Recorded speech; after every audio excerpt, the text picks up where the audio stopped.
2 ఎగ్గులు కొట్టుకుంటే అంటారు మేము ఆమ్లెట్ ఇంకా ఉన్నాయి గుడ్లు మనకి పాడైపోయినాయా కోడిగుడ్డు చికెన్ రెండునా కొట్టుకో రెండు అమ్మ కొట్టుకుంటే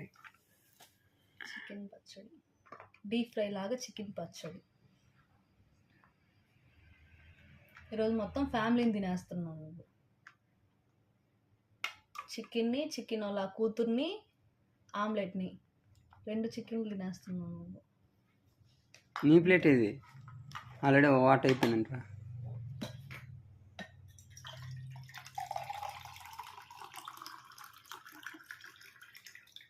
ఇంకా నీకు వాటర్ ఈరోజు కర్రీ ఏం చేయలేదు ఎందుకంటే మనం నిన్న ఊరికి వెళ్ళొచ్చినాం వెజిటేబుల్స్ అవేం తీసుకోవడానికి తీరిక లేదు